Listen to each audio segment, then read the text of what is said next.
This is Kelly. And this is Amy. And you're listening to Diary of a Death Investigator. Well, guys, we've officially hit a year. Crazy. Amy and I were talking about it just a little while ago. I think our first episode came out July 30th of 23. I feel like we've at least got moved in the right direction. We've kind of figured out the technical difficulties. We did like a quick shout out when Amy was able to log in to our platform on her first try today because our computers are so old. Yeah, I was like, hey. Yeah. It's the little things in life that you celebrate as you get older, I think. Or on a podcast. Okay, so I want to ask you this. What has been the best? 'Cause we weren't podcasters before this. Basically, I had an idea. You just went with it because I forced you to. You forced me to do a lot of things, let's be real. And you're better for it. Well, the whole reason we started the podcast last year is you and I were playing video games, which you no longer play with me because you're playing a new video game. But she just did a giant eye roll. But you never got counseling when you were a death investigator. And I think that we talked about, like, I don't know if this has been therapeutic, but we wanted it to be some sort of therapeutic platform and also kind of raise awareness of these type of jobs and how hard they are. So my question to you is, what has been the best thing that has come out of the podcast? And what do you feel like the worst thing has been? Or most difficult? It doesn't have to be worse, but like the most negative part of the podcasting. I think the Kardashians call it like the pits. Oh, what's the pits of podcasting? They do this like daily for like trips. When they go on trips, they call it like the pits and the peaks and the pits. Okay. That's what it is. Okay. So what is your peak and what is your pit? Well, I think we've definitely gotten closer. So I think that's definitely a peak. I think doing this has made a lot of people actually understand my job and its difficulties and a lot of the things that I've gone through and maybe some of the struggles that have made me kind of what I am now. So I think unless you've kind of been through that stuff, you don't really understand how it can change someone mentally. So I think that maybe hearing some of those things, it can help people kind of understand why I am how I am now, for better or for worse. So I don't know, maybe I can't really say that there's anything that I would say. Sometimes when you have like a episode that would be, you're like, man, I wished I would have done this better or would have remembered this more, or I wish I could have found that case report. So that maybe would be a pit because I can be kind of a perfectionist when it comes to this line of work. I can be really hard on myself in that aspect. I know that that can kind of surprise you because when it comes to certain things, I'm not so much that way in a lot of things because I know that I stress you out a lot.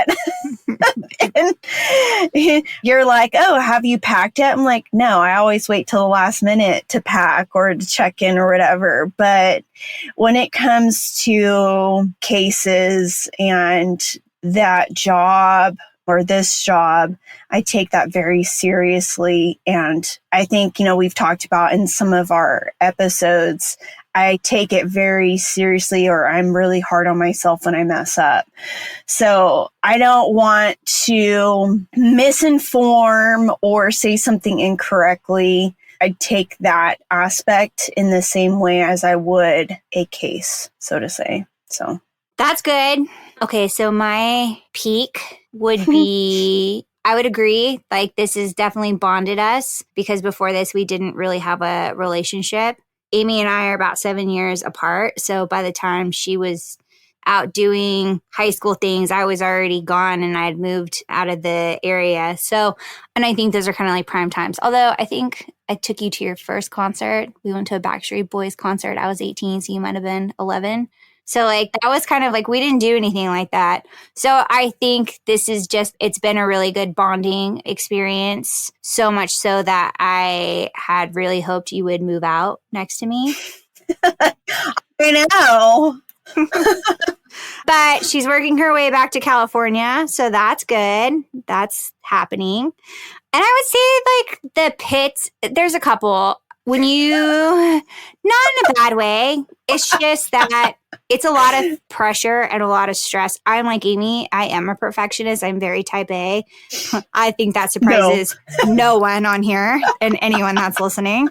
I literally have like a document, a Google Doc for Amy of like her packing list and all the things that I had to teach her how to do that too. I don't know how to do very Google shocked. Docs. Yeah, I don't like Google Docs, but we do have one and she has an app, told me to get the app anyways. So we share notes on there. So I have a whole notes page of everything she needs to be ready or be prepared for when packing and moving. Even sent her like labels for packing.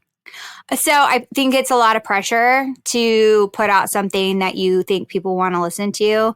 Sometimes I think that can, I don't want to change the focus, but it can change the why we're doing it. So I have to remind myself of the why, which I think is the putting it out there, what kind of jobs these really are, because everyone watches these CSI shows or whatever, and they think it's so cool. And it's like, or listen to these true crime podcasts and these people have zero experience, right? Like it is really interesting to listen to people talk about these true crime stories, but they've never seen, and I could be wrong, but I don't think they've ever seen a dead body before. I don't think they've ever had to experience that.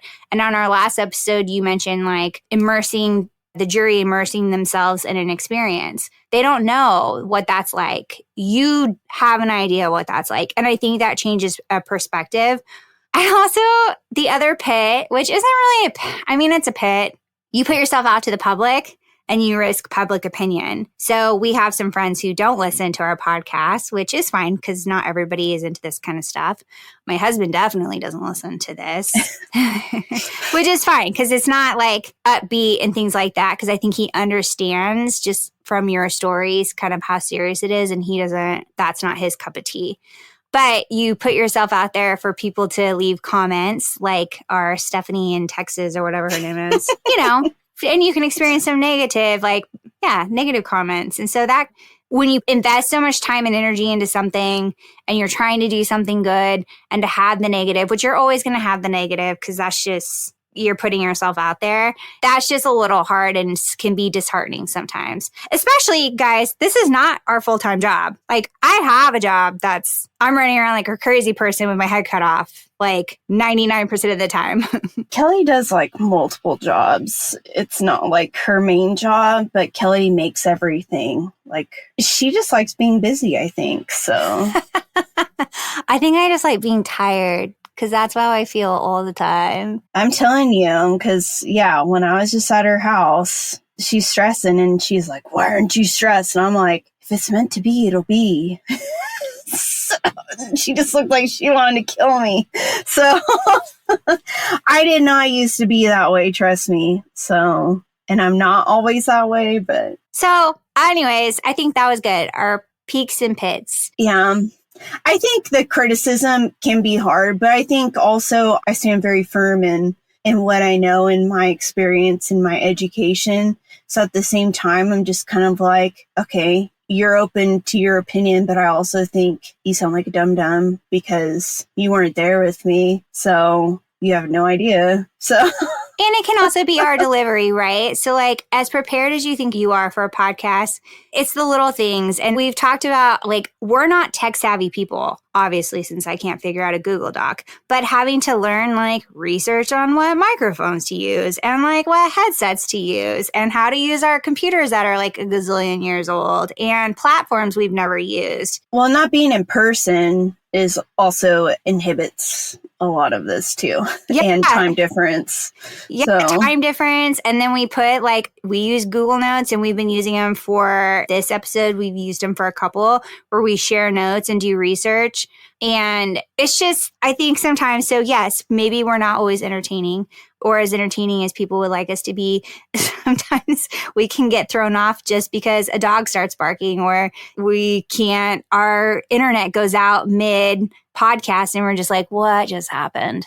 So there's a lot of, there's just a lot of things that could happen. So like, I hope that we can continue to do this and provide as much information as possible. With that being said, if there are episodes that you guys like or enjoy more or would like some more information on, right now we're doing the Idaho murder series, which is a case that is currently going on. And will be for a while too. I think, we talked about doing follow-ups to this as well. So this is something that we'll have more information on later. Well, and if it's something like, we wanted to bring new cases to you, not the type of cases where people have been talking about them on repeat, right? Because you can look up, I'm sure there's tons of podcasts right now about Bryan Kohberger and the Idaho murders. We just wanted to bring a different perspective, in Amy's perspective, on how something like this could happen and kind of what to expect during the trial. But if it's something that you guys want to hear, like older cases on, maybe not current, where Amy can view an autopsy, she could tell us what some of it means. So I guess my whole point is, if you guys are interested in stories like this, we can look up stories to discuss. And you're more than welcome to send us, ideas. You can email us at kelly@diaryofadeathinvestigator.com, or you can message us on our Instagram page, Diary of a Death Investigator. And that would be super helpful because we don't know unless you leave negative feedback, which it would just be better if you could just email us and tell us if you like it or don't like it. And then we can go in that direction. But we just wanted to give everyone a nice break, right? Mm-hmm. Okay. So with that being said, now that we're 15 minutes into it, we are on part 4 of the Idaho murder series. So the first episode was about Bryan Kohberger, the guy who has been charged with murdering 4 college students in Idaho in their home. It was a 3-story home.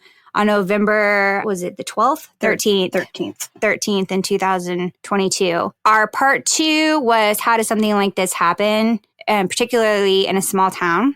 And then part 3 was, how does a death investigator approach a scene like this? So for part 4, we're going to talk about forensics, which is Amy's specialty. Oh, I wouldn't say my specialty, but I would say... I'm educated in a lot of it, but my specialty is death investigations where evidence is included. Forensics is such a broad aspect and it covers a broad range of things. And especially now that technology has gotten so much better, because if you think about it, DNA has only really been available to us now since the 80s. Before that, really you needed a lot of DNA. And now you can just do a swab of something and just have touch DNA, right? Before that, they were just doing by blood typing. And so it was very broad. It could be so many thousands of people or whatever in that area that you can narrow it down to. But the classics with forensics, before that time, it was just kind of you could do fingerprinting, you'd have blood typing, you would have ballistics. Those were kind of the common things. And now the big things that are kind of new and constantly developing that you have are digital forensics and DNA. And those things will just keep getting better. And those are things that you will constantly have to keep learning in your field. And those were a lot of the biggies in this case, right? Was definitely the digital forensics in this case. And obviously, your other evidence in this case is going to be revolving around the autopsies. And of course, we don't have a lot of information on that right now, but a lot of this stuff is being withheld just because of what we know is because of the trial, and that's being pushed off at least until next year. But yeah, I think, a lot of people are saying we only know just of this little minute amount of evidence right now. I'm just waiting till the trial comes up. And then we're going to find out there's going to be so much more that's going to be released. So, well, and I think there's some evidence that, look, there are a lot of people involved in this case, right? Yeah. You have the 4 victims. You have the 2 other survivors. So there were 6 people in the house total that early morning. Then you know that there were multiple people that came. Well, I say multiple people. I know that by the time the cops got to the house and the call had been made, there were other students at the house. So we know that there were more students at the house. We know that the person who made the phone call to the police wasn't even one of the survivors, right? So it was somebody else. So there is a lot of people involved. Also, these are a lot of young people. And what do we know about young people? Their phone is attached to their hand at all times.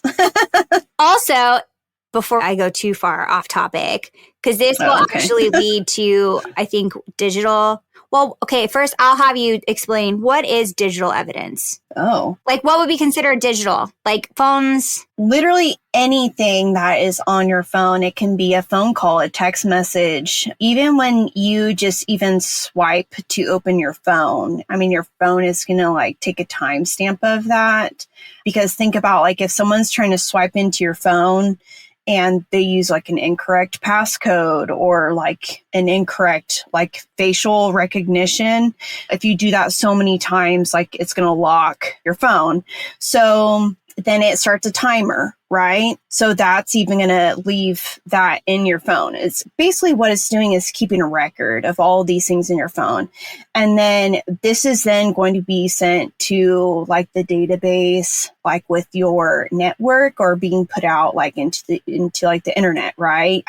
Out into space. Like it just doesn't like float around like in like this cloud out there somewhere. But I mean, technically now there is like a cloud, right? Like I'm pretty sure I pay into it every month. Yeah, right. Now you have this extra storage because your phone is constantly downloading data. So, you know, you have all these apps that are constantly downloading. You're constantly getting updates. It's like anytime you open an app, if that app is open, for how long. It's literally everything on your phone, even like obviously your computers.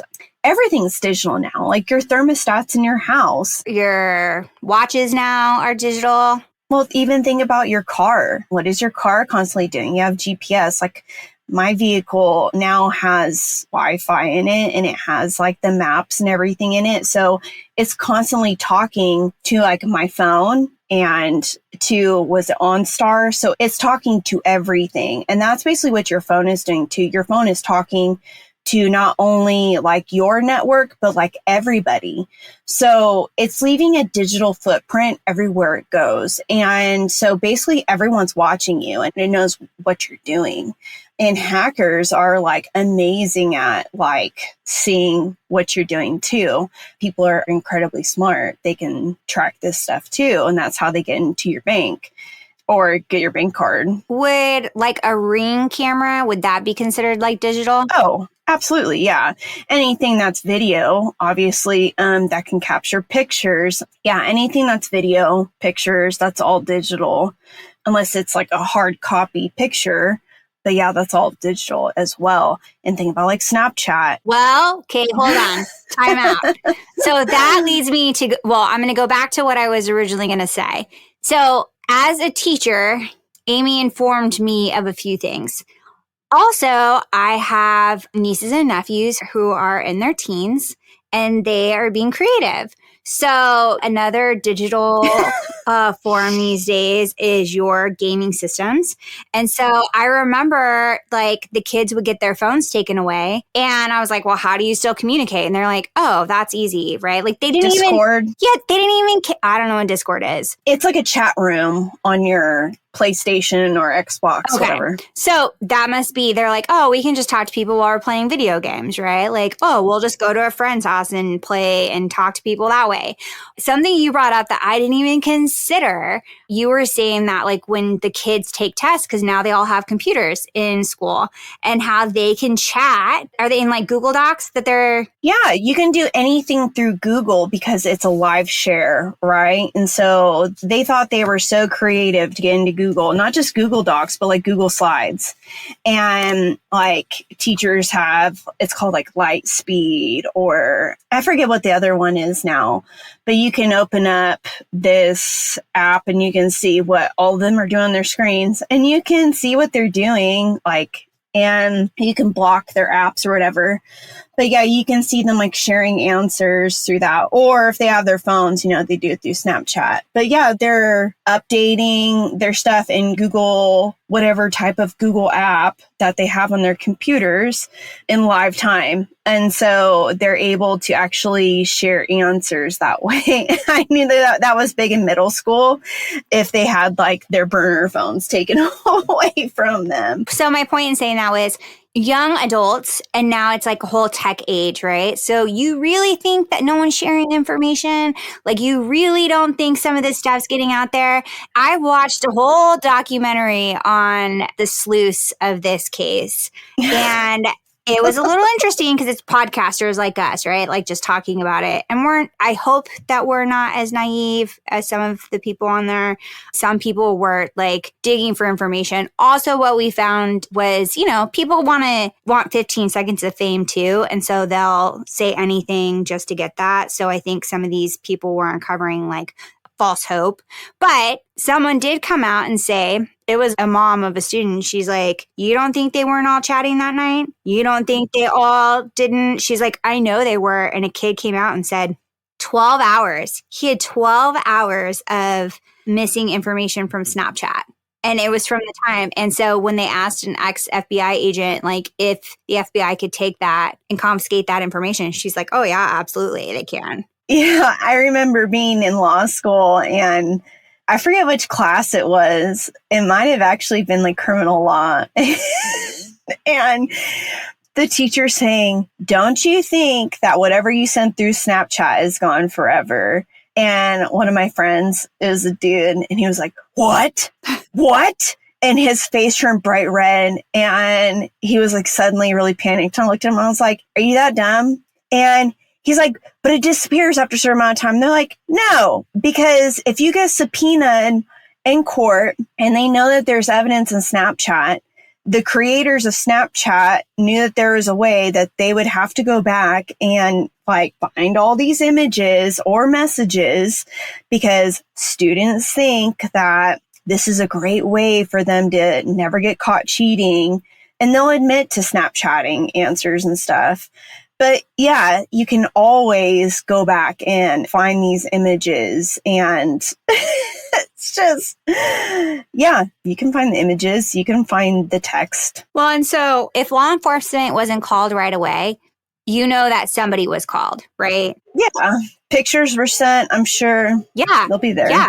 And you and I talked about it, I think probably in the second episode, which was, or second part of this was, you know, I don't know if it was the second or third one, like, did one of the survivors think they knew someone? Did they start sending text messages asking like, hey, were you at our house? Like, or, oh no, I'm going to have to call the cops. We have to get rid of stuff. Because what we found in part 3 last week was you had to go through every single one of these rooms and take whatever was in these rooms. So these people may not be guilty of murder, but they might be guilty of something, whether it's selling drugs or taking drugs, or maybe not even drugs. Like, I think what you said is like designer drugs, right? Like, so I think we're going to see a lot of digital evidence come out during this time. Well, they could be found guilty of crimes later on. It could be something to do with like inhibiting a police investigation, like falsifying evidence, or like something to that effect if they disturbed evidence at the scene, which, you know, I don't want that for those kids, but it's like if they could have done something to save someone, or if it could have aided in an investigation, which we don't know until the trial, but you don't wait that long to call police. So. No, and I think what we'll also see, I always think about in these cases just evidence based off of like the murder, right? Or whatever it is. If it's like a beating or you think of evidence just of the direct scene. I have never really considered until we've talked about this case, all the other evidence that you collect about other people around you and like the impact that that can have on these type of cases. Yeah. Something that I think that they said that I know, like Ann Taylor, the defense attorney, there's over, I think, 500 lines of cell phone evidence that's gathered. I don't even think they've gone through all of that yet. Is that of just that night, or could that be of like him, like, let's say if Brian Koberger, he hasn't been convicted, it's just right now that he's, what do we call it, indicted? He's indicted, yeah. So would that be considered like him looking at Instagram, like stalking them on Instagram? That would be included with like everyone. That's like evidence including like everyone that would have some type of evidence involved. So 500 lines, that would be like included of the text messages that were sent or pictures that were sent or received or anything of that matter. So it could be anyone that would be involved in this. Which I guess then again, we've been talking about apps. So not only Snapchat, you have Instagram, because we can still see photos of the victims online. So that's obviously some sort of evidence too, right? Because that's a timestamp of when a picture was taken of all of them together at a house, right? Well, and messages that are sent through that too, because they'll have receipts. So you can see when they're opening that. And I know we said like TikTok, right? So anytime there's messages that are sent or received, and like when it's open, when it's seen, when it's responded to, all those kinds of things. So another app that was used during this time that we know and is confirmed was DoorDash. Yeah. And so that's also considered digital evidence, correct? Yeah. I mean, it's leaving a digital timestamp, right? So it's dropped off, and that is left up to when the dasher like says that it's dropped off and when they're taking the picture and they're sending that. So all these things are up to the dasher technically to put that timestamp on it, but it's still leaving a digital timestamp on that. So that, yes, that is digital because it's through an app. So I'm sure they could see if she had opened that on her end as well, like in her phone. They have her phone. Well, and we know she was on TikTok. So it's crazy now that there were so many, that there's so many ways. In one night, let's think of everything that we've heard. In one night, they've had text messaging going out. They've had Snapchats going out. Somebody used DoorDash. We know that the girls, I believe they got an Uber that night home. So that's an app. I don't think it was a taxi. I think they said that it was Uber. It just said like some type of, yeah. So that's all digital. That tracks everything. Well, even just their banking statements, right? So anytime something's withdrawn, what if they're using Venmo or PayPal or something like that, Cash App? They're using all those things. Those are also a digital stamp. We know a couple of them went and did late night eats at a food truck. So, there's not only video of that, but they had to have paid, and if they paid in a digital way and not necessarily with cash, or even being out at a bar, throwing down your debit card, or even being on video and these things. It's insane to me the amount of evidence gathered before a crime even takes place. And that somebody, I don't want to say doesn't take that into consideration, but like even between the hours of 4:00. So we know that the murders happened between 4 and like 4:25, 4:30, right? Say approximately, yeah. Yeah. And we know that around that time, I believe that DoorDash showed up around 4:00 in the morning. And we also know that one of the victims was on TikTok at 4:10. So you're like, during the time of the murder, the crime, there were two, while it was going on, there's just two pieces of evidence right there, right? That gives you some sort of timeline. I think it's crazy. I don't know. To me, it's crazy that anybody would, it's crazy in general that anyone would commit a crime. I think I was more like DoorDash delivers at that time, and what's open at that time? So I was like Burger King, Taco Bell. College town, right? Kids gotta eat the late night eats or early morning. Think about the people who get up and go to work at 4 in the morning, 5 in the morning. probably not very many, or church at that point. I mean, church doesn't start that early, but, coffee before church. I don't know. Okay, so we have all of our digital evidence. What's a receipt considered? A receipt, well, it depends. Some can be digital, some can be physical. Just depends I think that's yeah, I guess that answers your question. So some of the evidence that I haven't found publicly, well, I guess it's publicly. In the first episode, tell you that I listened to a book by Howard Bloom. It's called When the Night Comes Falling, A Requiem for the Idaho Student Murders. And there was a lot of information in that book. And a lot of it was about the evidence that they found that they haven't necessarily shared. So they did end up going to Koberger's house. But before we go there, they had to connect him to the murder, right? And you had to do that using evidence. So on scene, they found a knife sheath, what is a knife sheath? It's basically just a protectant cover that you'd put a knife in because, obviously sharp, right? So, and a lot of times people will put those on your pants or something like that if you're hunting, just so you can carry your knife. So it's a protectant cover and it's so you can carry your knife. So, because it's not it's basically, if you had something that was a switch knife, usually those will fold up and they're self-protectant, but this would be for a knife that doesn't fold in on itself. Do you think it's weird that a knife sheath would be left behind? If something didn't go to plan as the murder suspect had foreseen, so maybe they were in a hurry or maybe one of the victims struggled a little bit more and then it got tangled up underneath them or under a blanket or something, because I know that it was found on the bed. And so maybe in this adrenaline filled stage, it just was left behind. And I think that's why a lot of times that's how murder suspects are caught, right? It's they got caught up in this thrill with their adrenaline. And I think that's why mistakes are made, because you can have this whole crime thought out and planned, but you can't plan for how the victims are going to react. Maybe they're a little bit stronger, or maybe they react in a way that you weren't planning. They're fighting back. And so, like I said, it could have gotten tangled up, or maybe in some way it got stuck, that maybe the knife got stuck on the sheath. And so he was maybe fumbling with it. It could have been a million different scenarios. And so maybe he was just trying to exit out of there quickly.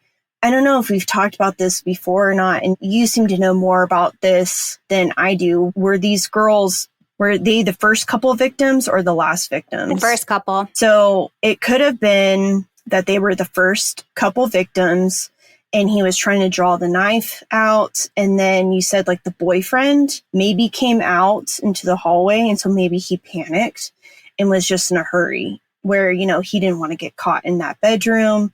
Like I said, it could have been a million different scenarios that happened to where he just thought, oh, I was really careful. I was wearing gloves. I didn't leave any evidence behind. So it's not a big deal if I just leave this random knife sheath. As long as I just have the knife, I should be fine. If he even knew that he left it, because I'm wondering if he... Right. Which, if he's as methodical as everyone thinks that he is, if he, like we've said before, if he's committed this crime, I'm sure once he left, he knew that he left it, but you can't go back, right? I'm not saying that he didn't go back, because I think maybe we have some digital evidence that shows he popped back into the scene later, maybe thinking a couple of things. Why haven't the cops been called? Or thinking about going back in the house and getting it. But this is also a thing too that murderers do. They like to watch what's going on in investigations. A lot of times police will watch crowds when they gather around these kinds of things, whether it be in police interviews, funerals, all those kinds of things. They'll watch the crowds to see if there's anyone that fits a perpetrator's type of build, or, that just doesn't quite fit in. And so he could have just gone back just to see if there was anything going on yet, to see how the investigation was going. I think he was also, if it's him, I think he was that kind of person. So we know that there was a night chief left, and that's how he eventually got caught. But there's a few other things that were on scene that they found. So we have the shoe print. Yes. How do they determine, though, if that's evidence? There's a lot of people who were in and out of that house. How do you determine if that's evidence? Are you just taking pictures of any footprint at that point? Yeah, it's pretty much of anything. I don't know. Did they say what was distinctful about that shoe print? Yeah, it was a van. No, I mean, like, where was it found at? It was outside. So as of right now, they're not seeing a lot of the evidence that's inside the house. So it was a fresh footprint then. You can tell when shoe prints are new, obviously, if they've been tracked over multiple times or if it's fresh. So if it looks fresh, then that's going to be something that you're going to pay attention to. Probably especially in some place like Idaho, where it is probably wet a lot and the weather changes quite frequently. Oh, that's really interesting because, yeah, in November, it would have been cold, I would assume. Well, it was cold because we know that's why the girls took a car back instead of like walking back. So I guess maybe like a van type shoe would be odd in this situation, like out in. If it's going out of the house or if it's around the house and it's a new tread mark and they're looking at all the other shoes in the house that don't fit this shoe tread, because if they're taking pictures of all the shoes inside this house and none of those match a Vans shoe, that's going to stick out, especially if they're not the correct size as well. That's going to stick out to them. So one, they're going to take a photograph with scale in that picture to determine the size of that. And then they're also going to take a molding of that shoe as well, because as everyone knows, like everyone wears their shoe different. So like the wear and tear to that shoe is going to be unique to that specific shoe and that specific shoe wearer. So that Vans shoe is going to be able to be linked back to that mold. So once they go back to search his home, they are going to look for Vans shoes or maybe his car as well.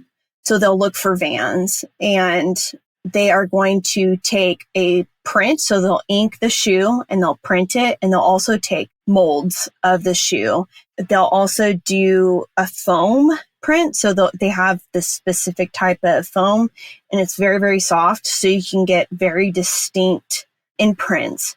And so you step that shoe into this foam mold and then they pour it's basically plaster of Paris into this. And then you get that mold that will match to that. But they'll take pictures of it and everything. But you can it's basically like a tool mark impression. So you'll be comparing and contrasting that shoe mark or shoe imprint to the bottom of that shoe imprint that was left at the scene. So you'll just be comparing, because some people drag their feet. Some people are more pronated or supinated, or maybe you have like gum stuck to the bottom of your shoe or rocks. There can be all kinds of defects that are special to that shoe that was made in a certain factory on that specific date that shoe is molded. So there's a lot of things about shoes that can tell a lot. So when I worked for the public defender's office, you'd be surprised how many shoes they photographed and they collected, because they went off of what was, say, for example, if it was a gas station robbery and they saw on the CCTV the suspect coming in wearing a pair of Jordans that were this specific color, and then they went to the suspect's house and they saw that exact same color, they would collect those shoes and then they try to match those up with, say, like a bloody shoe print that was at the scene. And oftentimes that would be like a perfect match. And it doesn't take a whole lot. There's like, oh, there's this perfect defect on the bottom of the shoe. So shoes are very important. So my guess is that it looked like a fresh shoe print that might have been leading out of the house or maybe into the house. So we have the shoe print. We have the knife sheath. We have something else that you've talked about, and this is evidence. We kind of talked about it a little bit last week, but I stopped you. You've talked about, so we obviously assume it was a knife, right? Like how just based on what we've heard is the victims were stabbed, not shot. I mean, you know the difference between a gunshot and a stabbing. Oh, definitely. So Yeah. I even have a note here from you in our Google Notes that you said, by bringing a knife to the scene, this means that this was not a weapon of opportunity, but a weapon of preparation and planning.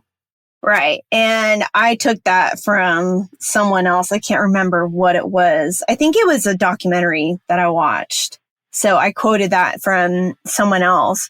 But yeah, it means that someone planned this. Like you had to have bought that or had it already, unless these kids were military, because I think it was a USMC, so Marine type of knife, so like hunting knife.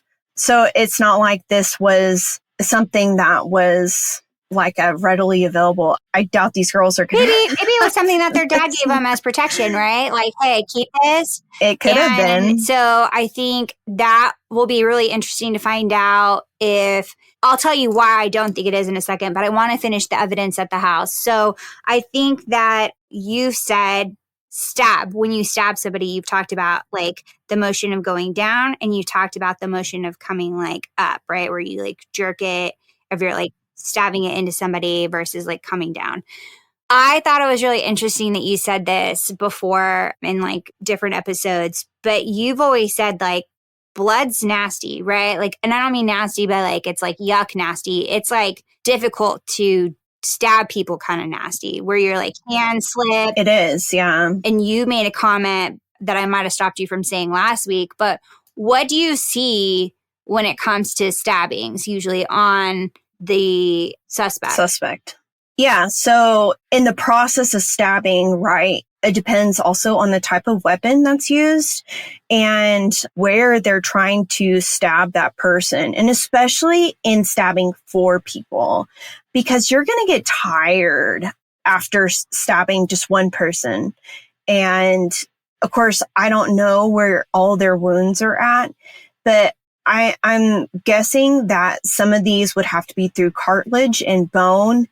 So you're going to be hitting some difficult spots on the human body, even if you do have adrenaline that's running through you, and maybe having to fight off a larger male that's, well, he was 6'4", 6'3". I just know he's tall. Oh, the boyfriend 6'4", yeah.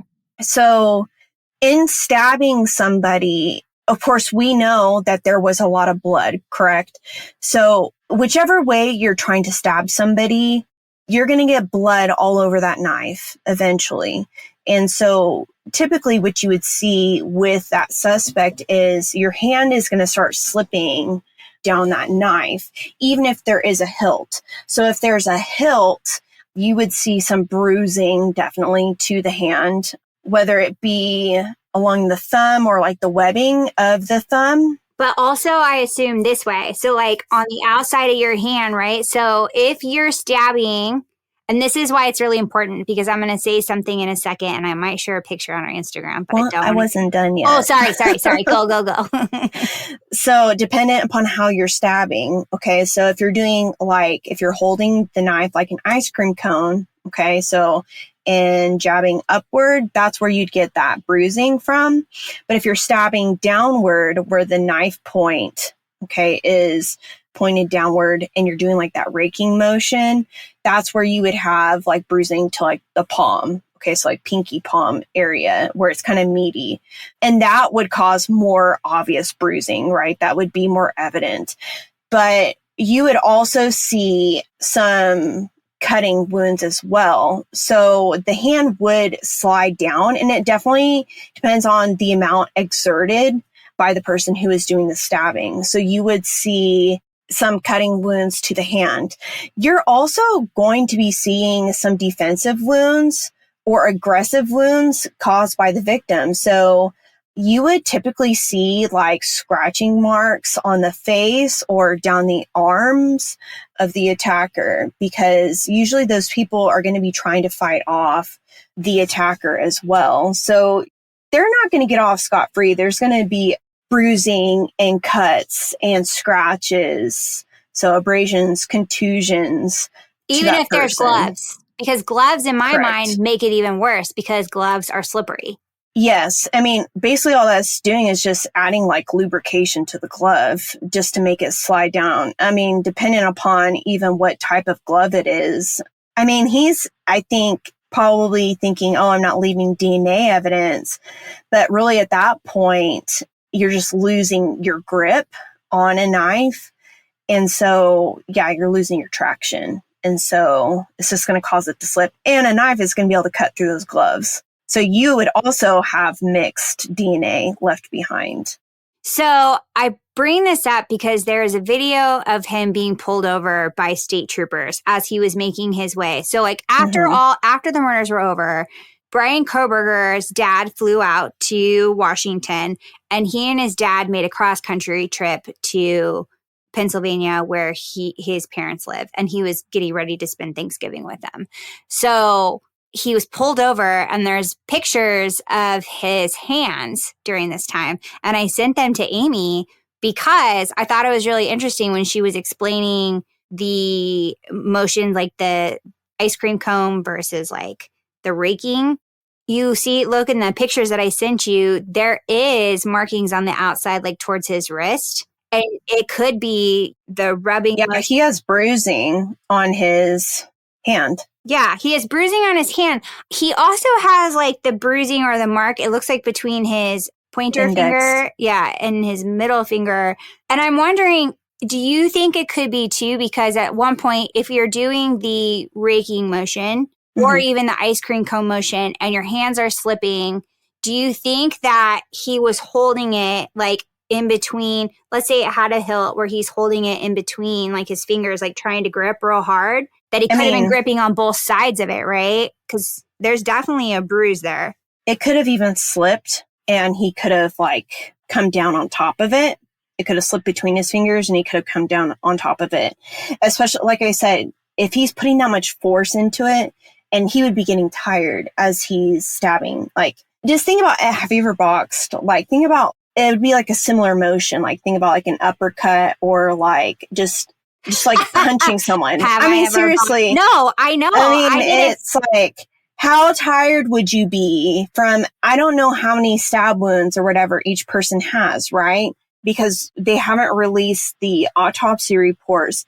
But that's four people that you're having to do that. And your adrenaline is also going to basically make you, it's going to amplify. At the same time, we also know what happens once your adrenaline peaks out. You're also crash. At some point, you're going to crash. So when I look at this is, it could have possibly slipped and he could have either the knife could have slipped and cut him, or he could have come down on top of it as he slipped. I mean, like I said, there's like a million different scenarios and we will never know because he's not going to admit to it. But I just thought that was really interesting because that's not something that I would have considered.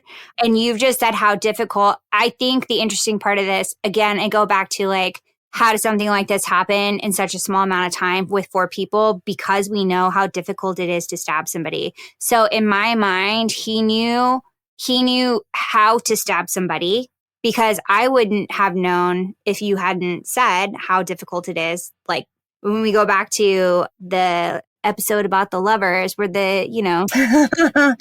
well, you hit a jugular. I mean, you're going to bleed out pretty fast. But if you hit a major artery, right? But how much sense would it make to try to, everyone's like, oh, go for the heart. Why would you go for a heart? You have to go through in between someone's rib cage and through cartilage perfectly. Why wouldn't you try to go for major arteries in the stomach or but then organs? You'd have to know, right? And you'd have to know, and it had to be fast. So I think these are all things. And going back to evidence in the rooms and stuff, Oh, yeah. Digital forensics, what they'll find, probably what we'll see in court, is that they're going to look for like his Google searches or whatever search engine that he's used, and they'll probably see stuff like this, like without a doubt.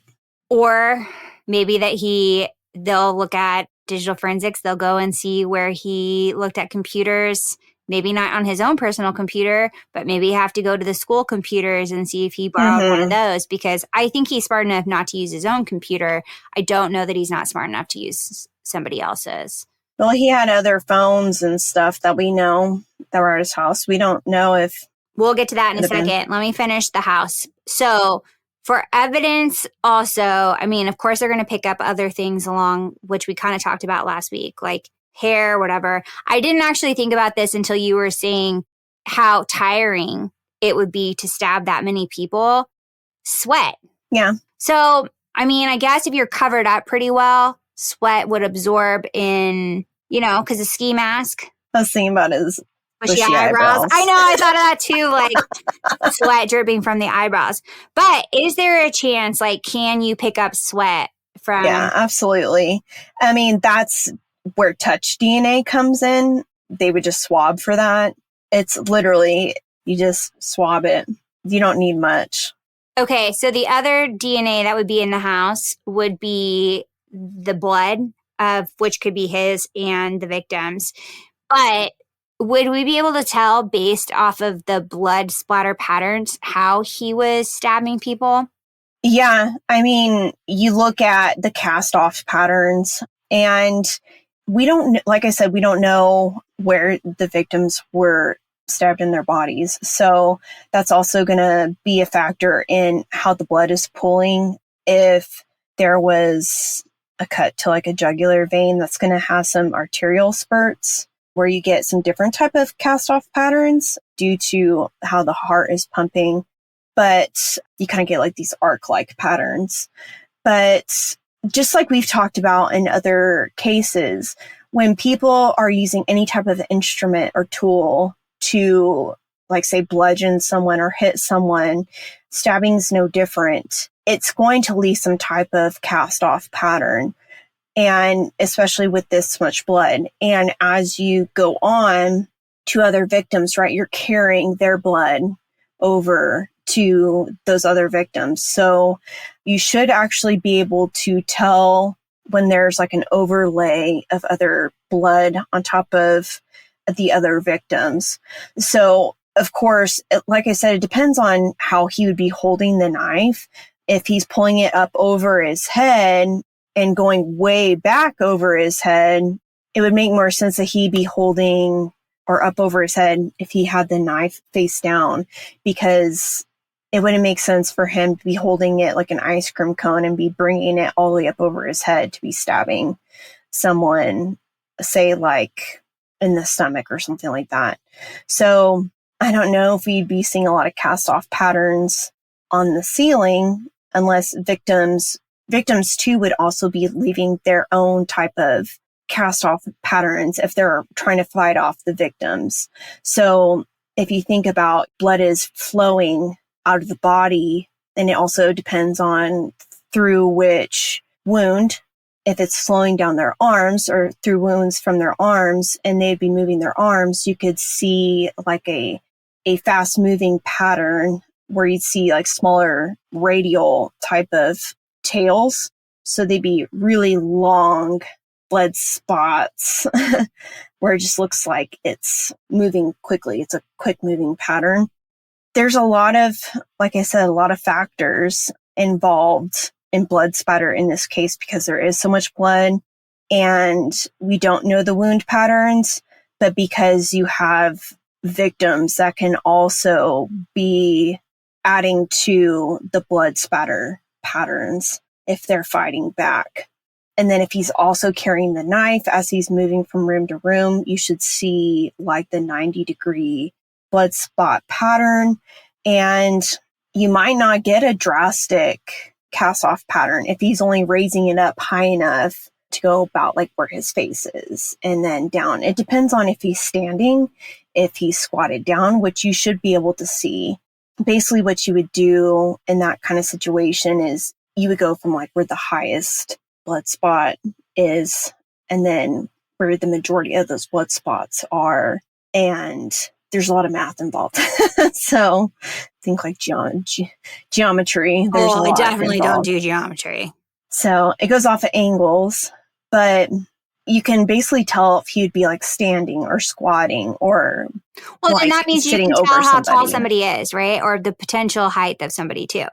You should be able to, but it's also dependent on where the victims are. They laying down on the ground? Are they on a bed? I guess there's just a lot of, there can be There's a lot of factors. There's a lot of factors. So he was caught because the knife sheath got left and there was a DNA print on the snap of the knife sheath. And it sounds like originally the CSI was able to get a full DNA profile on the snap and they put it in CODIS and they didn't get a hit. But can you remind everybody what CODIS is? All right. So CODIS is like a database, combined DNA index system. So if you're at a scene and you're just trying to basically see if a suspect or a victim has been involved in any other cases, you're going to put that DNA profile into the system to see if you get a hit back on this. So, of course, it's a computer software type of thing, but it's DNA profiles from convicted offenders, unsolved crime scene evidence, and missing persons. So like I said, it goes off of DNA profiles. So what they're trying to do is just to see if this is basically from prior convicted individual when they did this. And so since they didn't get a hit, which I'm assuming they thought they would because this is a pretty intense crime for someone's first crime, it sounds like the FBI, and again, this is off of Howard Bloom's book, so I'm not probably getting the details like 100% accurate, but it was along the lines of how they caught the Golden State Killer. So it sounds like they went to some genealogy, like a 23andMe or, DNA thing. And I think his dad popped up. And so once they started looking at him, it's like, okay, then it was like, or maybe it's grandpa to his dad. And then to him, where it's like, at that point, they had also received, and we haven't talked about this, but like digital evidence of a car, because there was a camera on top of the apartment complex next door. And then there was also a camera set up. And I think we talked about this on one of the other episodes. There's I don't know if it's a convenience store or like a gas station, but they caught a car, which was a white Elantra, driving past around the hours, the time of the murder that they expected to be. So between 4 or whatever and 4:30. So they started narrowing down who it was based on like Brian Koberger had a white Elantra. His dad's DNA is on the knife sheath, or I don't know if it's his DNA, but like, what would that be? A DNA profile that would be similar. Okay. So they had that. Then, which I think once they started looking into it, they found out that Brian Koberger was living in Pullman, Washington, which was only 8 miles from the murder scene.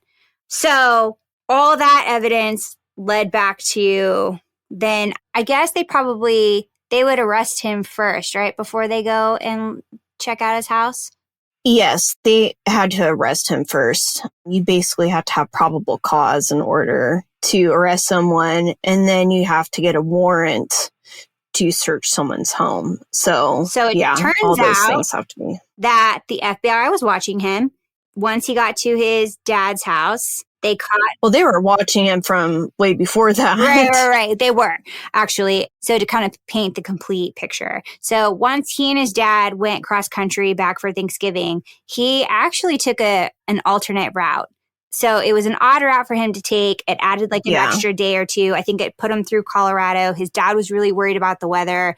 His dad even claims like it wasn't a route that they talked about on their original road trip itinerary. It was just supposed to be from a straight line, point A to point B.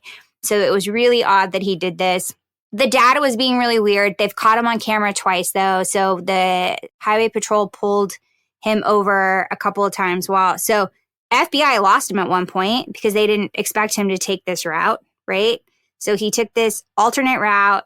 He got pulled over a couple times. I do think they had like a helicopter or plane or somebody watching over him. So anyways, long story short, they were keeping an eye on him. Caught him putting garbage in his neighbor's garbage can. Yeah, he cleaned out his car while wearing gloves and all that stuff. Yeah, and I even think when they arrested him, they found him in the house with gloves on, taking his garbage and putting it in plastic baggies. Now, Amy, do you take your garbage out in the middle of the night with medical grade gloves and put it in plastic baggies? You already know. I don't. So why are you making me answer this? Because that's what I'm saying. That's how dumb it is. It's like, okay, why? Right? So if you didn't do this, why else would you do that? Right? A paranoid person. It makes you look more paranoid, especially to that. Unless you're someone like, you know, that show Monk. Yeah. That's like to that level of like paranoia where you think like germs are going to kill you. Or unless you're like a sick person or you have a sick person living with you where you like literally have to be that clean. But like that's the level of paranoia. To me, that says you are that paranoid that you are going to get caught, that you are taking that level. And honestly, I know that they've been able to get fingerprints and like, or at least a DNA swab through like people that have sweat through gloves. So like those gloves aren't even always like nitrile gloves, aren't even like 100% like all the time. Well, and also if you're cleaning down your car, right, and you're wearing gloves or you're doing all these things, I think I've talked about it on this podcast before. You recommended these medical grade wipes to me. I swear by them and will always until the day I die because I already know, like, they saved my life. I might get cancer from them, but you won't have HIV, which was splattered on your face. Oh, Pepsi, yeah. And that's what you used to wipe your face off with. I sure did. And I sure did. I had a mammogram recently, and they used those wipes to wipe down like all the tools while they're wearing their gloves. And it made me laugh. And I'm bringing this up because that container spilled on my table. I have a custom table. It took the finish off. My husband was not very happy. Well, it literally says on the outside, do not use on bare skin. I'm like, I don't care, use it. Yeah. So if Brian, which I assume you would have to use this type of cleaning supply to wipe something down well enough, you know what I mean? So it probably took like some of the finish off of his car and the inside of his car. Like there's no other way. I'm telling you guys, like this stuff is so... I would be interested to see if his Amazon, because I don't even know where you pick it up from other than a hospital. So it'll be interesting to see like if Amazon order was shipped to his parents' house or... That's actually a really good point. I wonder what he used to clean, unless it was just straight bleach. But then it bleaches stuff, right? So like, yeah. This didn't bleach my table. It definitely took the finish off. And you can kind of see still like a spot on the table. But at that point I was like, oh, and I put it outside because I was like, bleach anything else. But yeah, I mean, it worked. So anyway, that's how they caught him. And so then they went to his home in Pullman, Washington. And I know from the book that they said they picked up 108 pieces of evidence. And part of that evidence was a receipt that we just talked about a little while ago. It was a receipt for a Dickies uniform. Now, was that a paper? Like that was... It was paper. So he went, well, I think he thought he was like being smart and going in person to buy it instead of like having a digital copy. But still, the store would have a copy probably as well. I'm not sure exactly how they keep. But it also sounded like his house was pretty clean. It sounded like he didn't have any garbage. So it wasn't that it was in the garbage can. I think it was just... paranoid. Yeah, right. I mean, I tend to take out the garbage though before I leave my house, just because if you know you're leaving for a long period of time, you don't like garbage sitting in your house. So, but it sounds like maybe he didn't even have like a shower curtain up, that he might have taken that down too. If he took a shower after that, yeah, because you know you can clean all that and you can still find blood after. Luminol will always detect blood. But, for someone who, like you were just saying, like, if he was that clean, they found a lot of evidence in his. So, yes. And so the fact that if he was this clean, one of the things that they picked up was a reddish brownish stain pillow. Yeah. Sorry, I should say a pillow with a reddish brownish stain on it. So that could be a pillowcase or it could just be a pillow. But also, let's be honest, if you sweat through a pillow, or I've seen it where like you get something wet, it does create like that little like reddish. Bloody nose. I mean, yeah. Well, blood oxidizes though, and it will turn a darker color. So I don't know. I wouldn't think that they wouldn't collect that if they didn't think, they're probably collecting it just to be safe. I mean, oh yeah. I mean, but like I cleaned off the mattress where something was spilled on it, and then I'm putting like vinegar or peroxide, and then it will create that like reddish stain. And so it does have that description color on there. So anyway, they did find disposable gloves and at least a dozen strands of hair. Did they say what type of hair? No, they didn't say what type of hair. Which that could be, I don't want to make assumptions here in saying this, but like killers will take trophies. I had even heard somewhere, and this hasn't been confirmed. I feel like at first evidence came out real hot, right? Where they're like, and it was kind of misinformation because it was like, he was stalking the girls online. Then it was, he had their driver's license. I personally don't think those are true, only because of it all happened so fast. It's not like he had time to go through everybody's. You think it was like clickbait? Yeah, I think probably some of these are clickbait. So going back to, I know I'm dancing around a lot, and this is because I have notes that aren't in order. Sorry, guys. So that was the stuff they seized at Brian's house. So meanwhile, while they're going through his parents' house, other items that were seized were 4 medical-style gloves, a silver flashlight. I do too for cleaning. But the one that was really interesting that I asked you about was they found a buccal swab DNA test. Yeah. And for those of you that aren't sure what that is, it's basically the swabs that you see them do on all the crime shows of the inside of your mouth. And it's not, for like saliva, it's for them to get the cells from your inner cheek. So a lot of times they do that for DNA testing.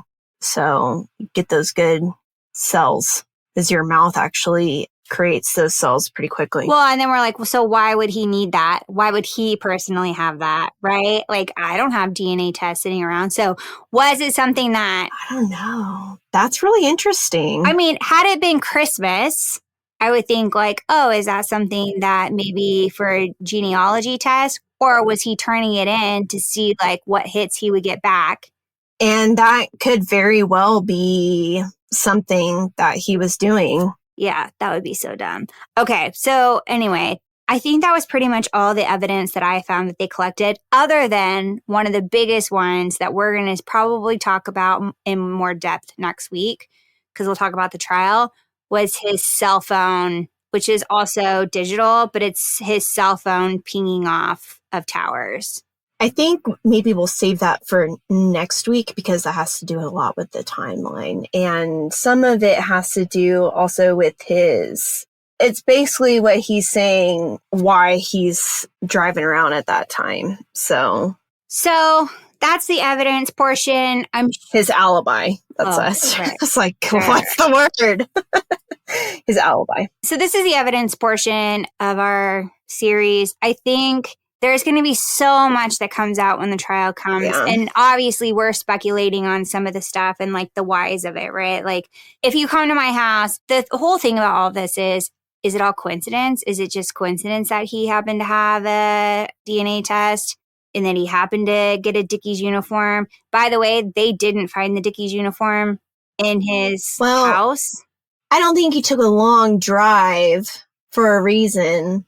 I mean, if you live out in which we've talked about this before, this is where my mind goes. If you're driving along places and you have a weird demented mind like me, and you drive past places that look like swampy type of areas, you're just like, oh, you could toss a body in there and no one would ever find it. You know, it's like you don't have those kinds of resources to be sending people out with canines or metal detectors or whatever else to be literally walking for hundreds of miles doing like a grid search of Idaho or Washington. They just don't have the time or the money or the manpower. So to me, in thinking like getting rid of like solid evidence like that or like a knife, how easy would it be just driving and just like roll down the window and just like poof, just like toss it out the window. I think like we even talked about like it could be down in some canyon that he supposedly liked to hike in or something, you know, and like, so that's something that will come up in the trial. That's just kind of where my mind goes. I think you and I talked about it as I drove you back to the airport. We were driving up this like windy road, right? And we're like, oh, well, that would be a good place to throw something if you had to, right? Because it goes off a cliff. It's very difficult to get down there. And then we talked about like, you know, well, maybe that's how hikers find stuff. And then when hikers do find things, do they think it's important enough to turn into somebody, right? Like, oh, it's just an old knife that somebody lost. You know, they're thinking, you know, or like an old phone somebody lost. Or so, yeah, I think obviously these are all pieces that people have talked about as evidence. I think the most interesting, other than like the forensics evidence of like the physical evidence of his DNA on the knife sheath, to me, I think the most interesting evidence is going to be the digital, because I think it's going to paint a bigger picture of what really happened at the house. It's going to give you a digital timestamp or a timeline of what everyone was doing during that time, and literally everyone. Yeah, and I think you hope that, I guess my fear in some of it is I don't want anyone to get in trouble for this. It's already a horrible thing that's happened, but will this expose some of the other things that were going on, right? I mean, there's a lot of kids, and not even kids, because now they make vans for adults with the extra padding. So, you know, like... If you're 18, you're an adult, Kelly. Well...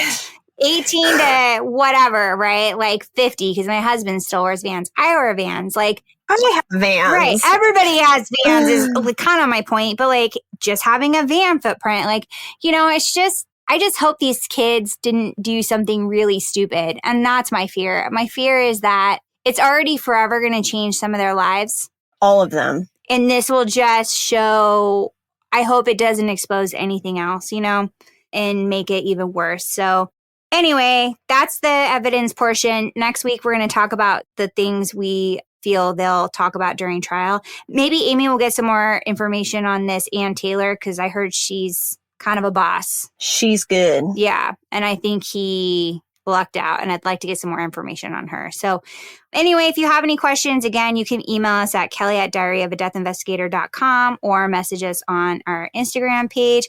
We're also interested in information about Miami. We're planning our trip. We leave in 3 months. We're going on our crime cruise. If you're planning on going on the crime cruise, message us. Maybe we can meet up. So anyway, and until next time. Bye.